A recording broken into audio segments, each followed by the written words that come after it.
you, worship team. Appreciate you lifting our hearts this morning in worship. Well, we are on a journey. By the way, thank you for your prayers. I have a lot more strength than last time, if you were here last time. Appreciate your prayers on that. Feel strong, except I realize I feel a little bit shaky because I forgot to eat breakfast this morning. But if I collapse, I need glucose. Oh, okay. Oh, well, maybe fruit juice or something like that.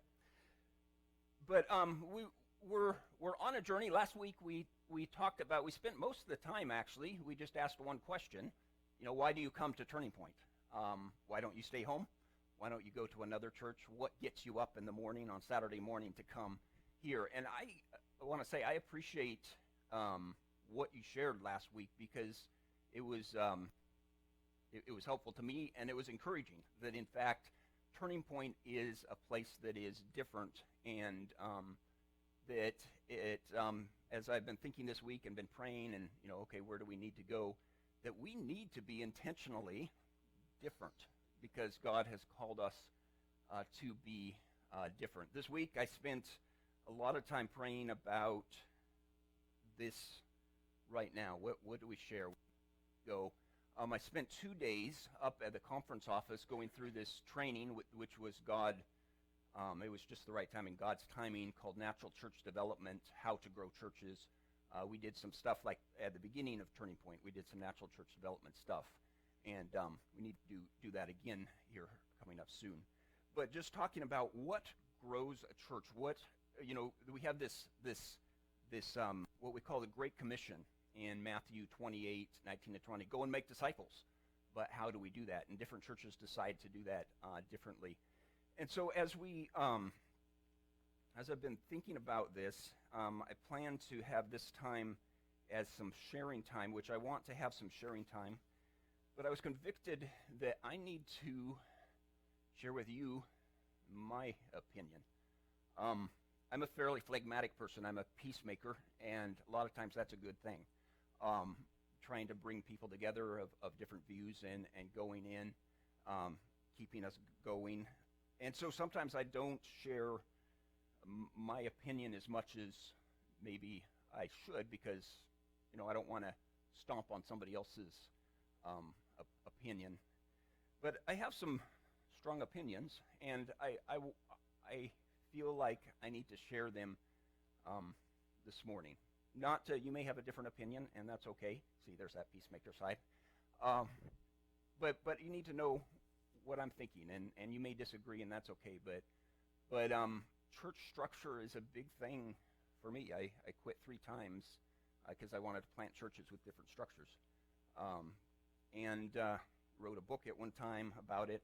I still agree with most of the stuff in the book, although you grow as well. And this is a big thing. So I would like to share where I'm at and where I believe God's calling us to go. And then I want to hear your opinion. If you have questions, I don't want this just to be from the top down, but I think that you deserve to hear where I believe that we need to go, and that can be a starting point, and we can have discussions over that. So I want to pray before we look at this. Father God, as we come together as a church, I strongly believe that you inspired people to start this church, that we could have something different to reach different kinds of people in Roseburg, and I believe that your Spirit has been with us the last many years. I don't remember the exact amount, 15 or 17 or so. And Father, we're at a place where I believe you're bringing us to a place to refocus and to figure out where to go from here. So I ask for your Spirit as we share together. I'm excited to think what you have planned for us, and so we look to you once again, as we have many times over the years, and we thank you in your name. Amen.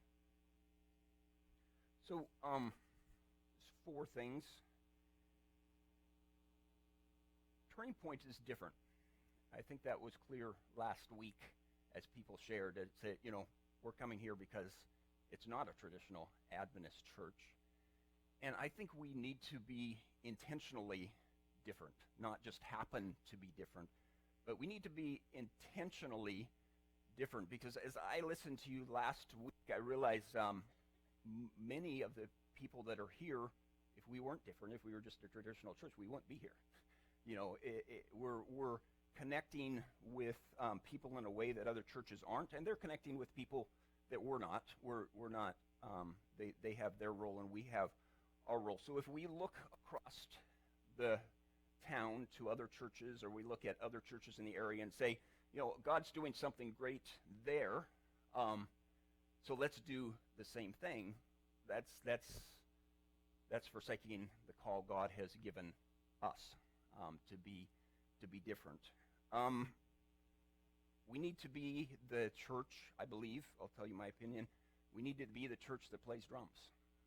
We need to be the church that is just a little bit out there, that some people that an Adventist that would go to a traditional church with organs and pianos and sings hymns all the time. I love the hymns, and I appreciate the hymns that we play. But we need to be the church that makes that person uncomfortable. Not because we're trying to. They may come and say, whoa, this is different, and I don't like it, and go somewhere else. Or they may say, whoa, this is different, but let's check out, see what, and they may love it.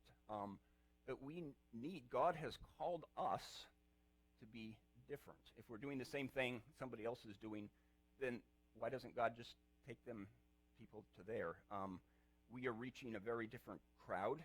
Along those lines, we need to be the church that has a pool table. I know not everybody's comfortable with that, because in the past, pool tables have been associated with bars, and so has bowling and stuff, but the society has changed, and we need to be that church that, imagine, Jesus being the lifeboat, and we swim out there with a rope holding on still to the lifeboat, but swim out there in the muck and the mire, and go as far as we can to rescue the drowning without sinning. We're still holding on to the rope. God doesn't call us to sin. If somebody has a problem robbing banks, I'm not going to go rob banks with them to connect them with Jesus. I might go hang out with them. We need to be the church that is in the mire and the muck. And so, somebody, we have come and play pool on Thursday nights or whatever, and unconventional outreach. Yeah.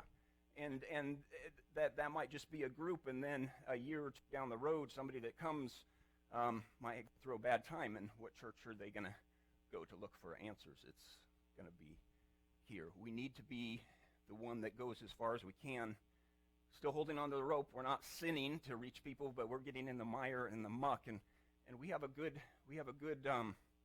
example of that. Jesus hung out with prostitutes.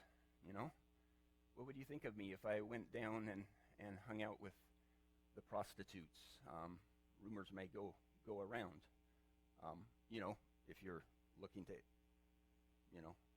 for services, that's a different thing than if you're looking to meet people where they are at. Jesus didn't care about the reputation of being holy among the holy people. He was scandalous, and he reached people no one else was reaching, because he was willing to be there. We need to be the church that is a come as you are, that if you come with a tux, you are welcome. If you come in your jeans or your shorts, you are welcome. And I think we are. I mean, that's a Jesus kind of church. As I heard last week, we need to be the church that tries things. Maybe we need to have an award, E for effort award, where you try something, you fail, you get a E for effort award. That's okay. That we're trying stuff for Jesus. We're trying to figure stuff out. And we need to be that church that allows our members to baptize people. Not all Adventist churches do that. In fact, very few Adventist churches do that. But remember when Doug baptized his sisters? That was an incredible experience. And one of the sisters, because the other one was being baptized, came to a point and says, I really need to recommit my life. I want to be baptized too. And because we allowed for the Great Commission, going to all nations and baptize, to be not just an elder, not just a pastor, but just anyone, that happened. This NCD, Natural Church Development Seminar, one of the presenters got up and says, I think we need to let our members baptize. And I said, yes, this is coming from somebody with more influence than I have. And he said, it's like this. It's like we have a football team, and we take the team gets the football to the 1 yard line, and the coach says, "Time out. I want to run it in." It's the great commission, and we need to be the church that pushes the lines and pushes what is comfortable, not just to push, but because Jesus called us to push, to go and fish and to reach the lost, and that's messy, and that makes you look kind of bad in reputation because you're hanging out with people who aren't so clean. And so I believe God has called us to be different, intentionally to be different, to push the line, still hold on to the rope. We're not going to sin to reach people, but we're going to go as far as we can into their culture to reach people. And that means that we have to, I believe, organize a little differently, which we have.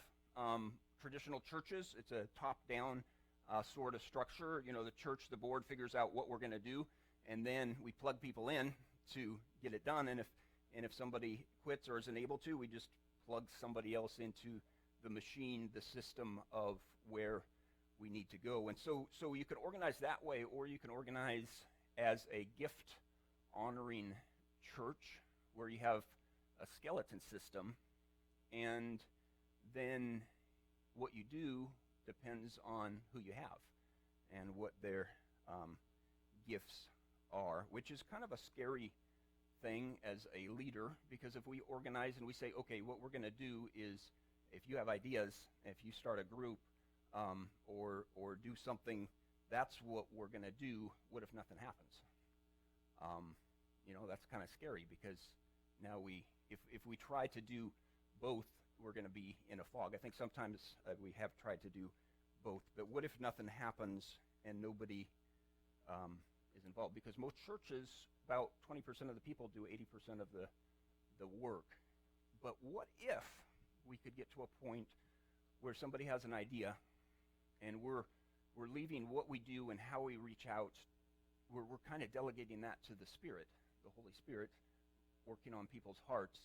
And so one of two things happens. Either you're swinging for the fences. Either you strike out and nothing happens, and that's worse than not having a top-down organization. Or if everybody gets involved and is doing stuff, awesome things happen, because when 80% of the people are involved versus 20%, that changes things. And that's kind of scary to think about as a leader, because as a pastor, I want to be successful. I want to be able to, when I go to pastors' meetings, yeah, our church is doing well, and maybe it's a pride thing. But that's scary for me to lose control over the things that I care about. But it turns out the Spirit actually is pretty good at that, better than I am. And so to be who we are, who God's calling us to be a creative people, to be a people trying to figure out new ways to reach out and to connect people with Jesus, to be a people that's still holding on to the rope but swimming as far as we can out there, I think means that we have to structure in a way that allows people to do things.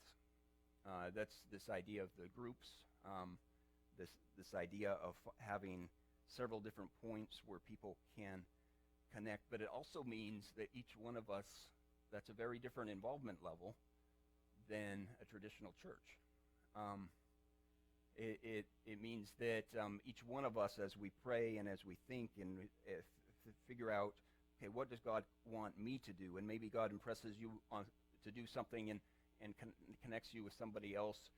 That's a very different kind of structure, and it's a scary structure, because we may fail flat on our faces, or we may hit home runs.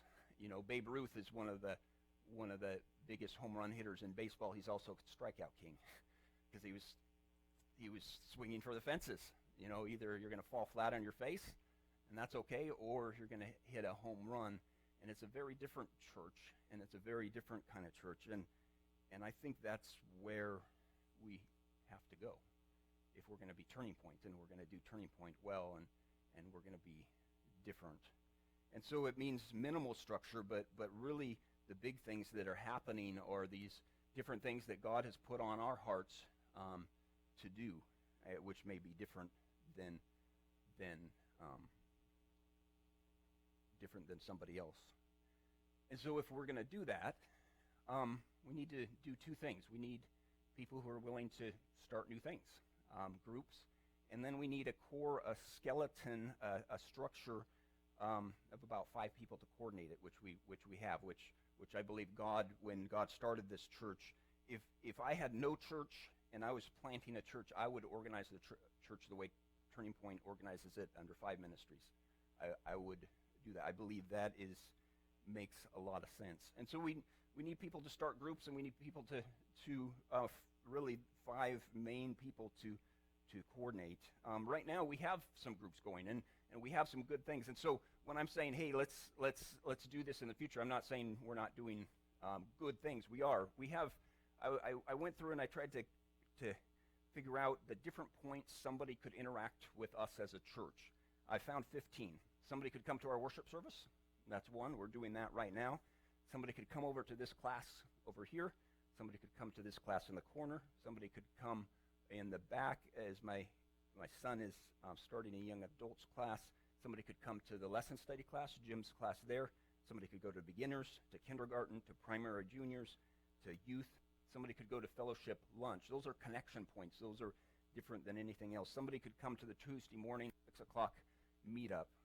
Somebody could go skating on Tuesdays at noon at this skate. Somebody could come to the Tuesday evening Bible study. Somebody could come to the Tuesday evening prayer meeting, and somebody could come to game night, which we have tonight at 6 p.m. By the way, those are 15 different places, but we could use more places to connect. Somebody wants to do a breakfast, have a group to do a breakfast once a month here at 9:30. Somebody wants to do a men's breakfast at 9 a.m. At a restaurant, so us men don't have to cook, and that would be good. If somebody wants to open up Thursday night, we play pool and games and just to hang out. If somebody wants to create a group for Casa de Belén helpers, they need some help.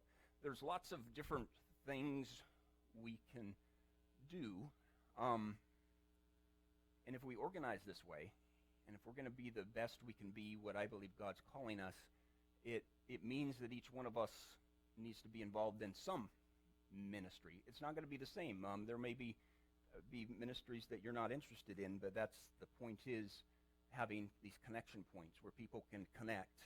And when things get bad, that we're not trying to force the Bible or God on them, but when things get bad and when they start asking questions, we can answer them. We shouldn't answer questions people aren't asking, but when we're ready, we can start answering them.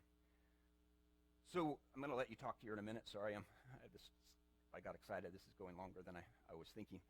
But to do this, Turning Point has organized around 5 main ministries, and I think that's providential. But to do this, we need a minimum structure so that everything else that people come up with has a structure and has some organization. We have 5 main ministries that we do here, and we have a nominating committee tomorrow morning, and I need leaders for these 5 ministries. And so if you're, there's a process. Not saying if you say, yeah, I want to do it, that's guaranteed. But if God's putting on your heart to do it, then let's talk and let's go through this process. There's 5 main ministries in Turning Point that we need to start being more intentional about. We are. I'm not saying, but we need to think. All of us think about organizing around these 5 main ministries. We have an outreach ministry, outreach coordinator, and that person, and we need a person whose job is to think of ways we can outreach, and also when somebody has an outreach idea, and we have somebody to come to and help them connect and coordinate. We have a Discipleship coordinator. Discipleship is kind of a word that's hard to think about. We don't use it a lot these days. Basically, that means spiritual growth coordinator, personal spiritual growth. In other words, somebody comes to Christ. How can we, as a body, help people grow in Christ? They already know Christ, but how can we help them grow?